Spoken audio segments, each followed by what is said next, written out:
झांसी में हुआ mega credit camp का आयोजन। झांसी के बुंदेलखंड विश्वविद्यालय सभागार में स्टेट बैंक ऑफ इंडिया ने मेगा क्रेडिट कैंप लगाकर विभिन्न योजनाओं के लाभार्थियों के लिए ऋण वितरण समारोह का आयोजन किया। प्रधानमंत्री मुद्रा योजना, स्टैंड अप इंडिया योजना और आजीविका मिशन के तहत झांसी और ललितपुर के जिलों के 400 से ज़्यादा लाभार्थियों को लगभग 11 करोड़ रुपए का अनुदान दिया गया। इसके अलावा आजीविका मिशन समूह की महिलाओं ने सभागार की गैलरी में हस्तशिल्प से जुड़े उत्पादकों की प्रदर्शनी भी लगाई।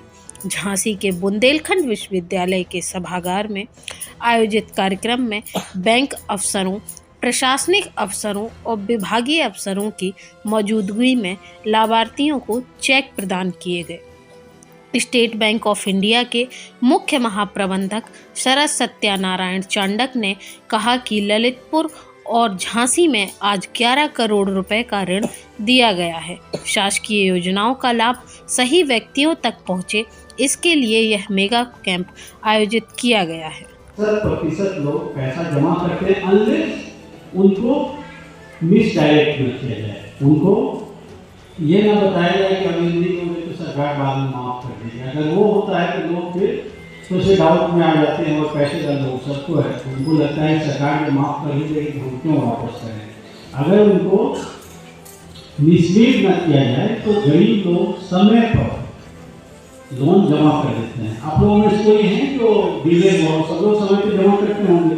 कितने लोग हैं जिनका लोन बकाया है और समय पे जमा करने में डिफॉल्ट हुए हैं? आप खड़ा करेंगे, गलत काम कोई नहीं करेंगे।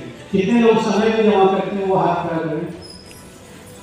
इसमें लगभग सब ठीक है, ईमानदारी होनी चाहिए इसमें भी। तो ज़्यादा नहीं बोलते हुए मैं बैंक के जो समस्त अधिकारीगण हैं उनसे एक बार फिर से अपील करूँगा कि जनपद में 7,000 से ज़्यादा सेल्फ हेल्प ग्रुप हैं जो कि NRLM के अंतर्गत नेशनल रूरल लाइवलीहुड मिशन के अंतर्गत काम करते हैं जीविकोपार्जन के लिए।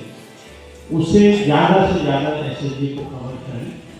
और हमारे सामने जितने नागरिकगण, सामान्य नागरिकगण बैठे हुए हैं, मैं आपसे सिर्फ यही अपील करूँगा कि बैंक का विश्वास न तोड़ें। क्यों? अगर आप एक आदमी विश्वास तोड़ते हो तो अगले आने वाले समय में 10 लोगों को वो क्या करता है, एडवर्सली इफेक्ट करता है। आप एक आदमी लोन नहीं देते हो समय पर तो बैंक वाले को लगता है यहाँ लोग ऐसे ही लोन ले रहे हैं, भाग जाएंगे। और अधिकारी को हमेशा लगता है कि हमारी जिम्मेवारी सुनिश्चित होगी। इस सरकारी अधिकारी का सैलरी तो फिक्स है, अगर लोन देंगे, लोन नहीं वापस आया तो उनकी जिम्मेवारी फिक्स होने का चांस है, इसलिए वो डरते हैं, इसलिए लोन नहीं देते। तो आपको बैंक वाले का विश्वास नहीं तोड़ना चाहिए। आपको ईमानदारी से समय पर, अगर समय पर नहीं हो पाता है तो आप जो भी फाइन के साथ में बैंक वाले बात कर रहे हैं, मोहलत दे दें, लेकिन ईमानदारी से लोन पे कर देना चाहिए। उससे आपके आस पड़ोस अन्य जो आपके नेक्स्ट जनरेशन है या आपके रिलेटिव, उनको लोन देने में सुविधा होगी। और हम लोगों को भी जो बार बार हैंडलिंग करना पड़ता है कि लोन क्यों नहीं सैंक्शन कर रहे हैं, सैंक्शन हो तो डिसबर्स क्यों नहीं कर रहे हैं। एवरी मंथ 2 घंटे की मीटिंग होती है और पूरा जोर लगाना पड़ता है कि जो हमारे कमज़ोर वर्ग के लोग हैं उनको लोन दीजिए। उसमें आप सिर्फ एक तरीके से मदद कर सकते हैं, समय पर लोन रीपे करके। तो फिर से मैं SBI परिवार और आप सबको ढेर सारी बधाइयाँ देता हूँ कि आज 10 करोड़ से ज़्यादा लोन का वितरण हो रहा है और आगे भी ये कंटिन्यू रहे, इससे भी आशा करता हूँ। धन्यवाद। और जो पहुँचाने के लिए अवसर रहा है, क्योंकि भारतीय स्टेट बैंक का मानना है कि अगर देश की अर्थव्यवस्था को सुदृढ़ करना है, देश को अगर उन्नति का रास्ता चलना है तो देश का हर व्यक्ति सुदृढ़ होना चाहिए। हर व्यक्ति, हर गाँव खुशहाल होगा तभी देश विकसित होगा। और इसी दिशा में हम लोग भी शासकीय योजना रहती है या इसके अलावा भी हमेशा भी गणना करते रहते हैं। और कई ऐसे उदाहरण मिलते हैं जो बड़े करोड़ में देने पर मैंने 10 साल, 15 साल, 20 साल रह के 25,000 करोड़ दिया था।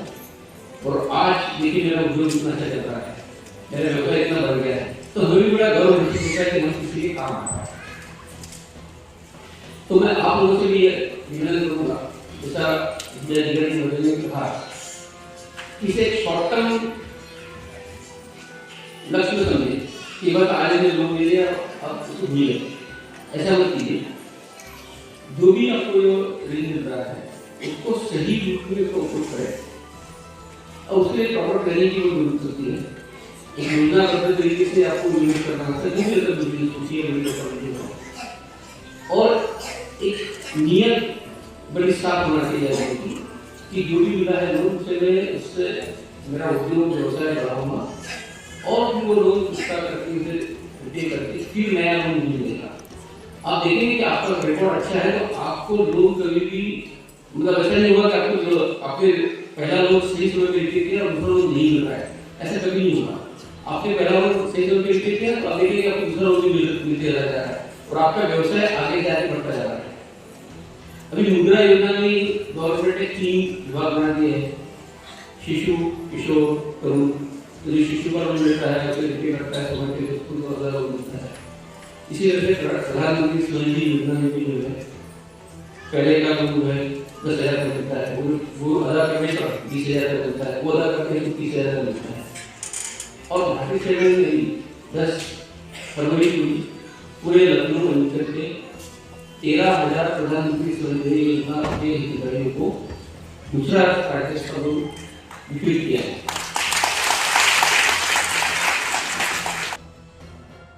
देखिए, आज बुंदेलखंड यूनिवर्सिटी के इस सभागार में एसबीआई द्वारा ऋण वितरण समारोह का कार्यक्रम किया गया है, जिसमें जनपद झांसी और आसपास के जनपद के भी लाभार्थियों को ऋण का चेक वितरण किया गया है। कुल 10 करोड़ से ज़्यादा का वितरण किया गया है और इसमें मिल्क चिलिंग प्लांट से लेके वेयर हाउस से लेके फिशरीज के सेक्टर में अन्य विभिन्न सेक्टर में लोन दिया गया है। मैं इस अवसर पर एसबीआई टीम को बधाई देता हूं कि एक बड़े रकम का उन्होंने ऋण वितरण किया है और जिनको ऋण मिला है उनसे अपील करता हूं कि ससमय ऋण लौटाएंगे तो फिर बैंकों को आगे ऋण देने में सुविधा होगी। बहुत बहुत धन्यवाद। Thank you.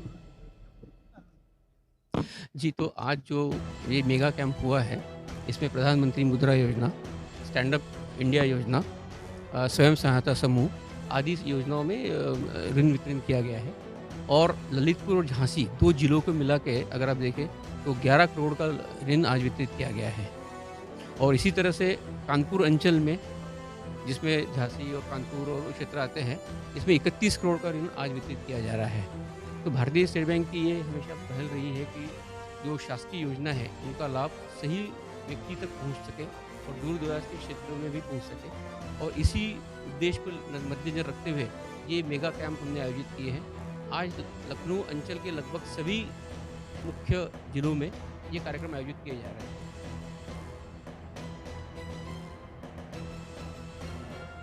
जी, निश्चित रूप से कोई भी लाभार्थी होगा तो उसका सर्वे किया जाता है और उसका रिकॉर्ड दिखा जाता है, उसके बाद में ये लोन की स्वीकृति प्रक्रिया शुरू होती है।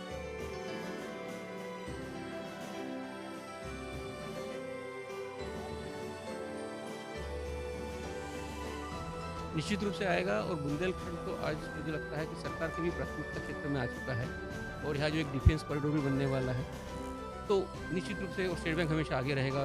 इस विभाग में भी जितना भी लोन दे सके हम लोग देने की कोशिश करेंगे। एक तो एक चिलिंग प्लांट है, उसके लिए दिया है, लेकिन देखिए छोटा और बड़ा कुछ नहीं होता है, हर व्यक्ति इसको लोन मिलता है उसके लिए तो बड़ा ही लोन है। तो कुछ लोग ऐसे हैं कि जिनका मुद्रा में पहले लोन लिया था, उन्होंने उसको चुकता किया, फिर नया लोन ले रहे हैं। फिर स्वयं सहायता समूह है, बल्ली डेयरी के जो लोग हैं, इन सबको आज लोन दिया गया है। आज यहाँ जो है 11 करोड़ का लोन दिया है, वितरित हुआ है।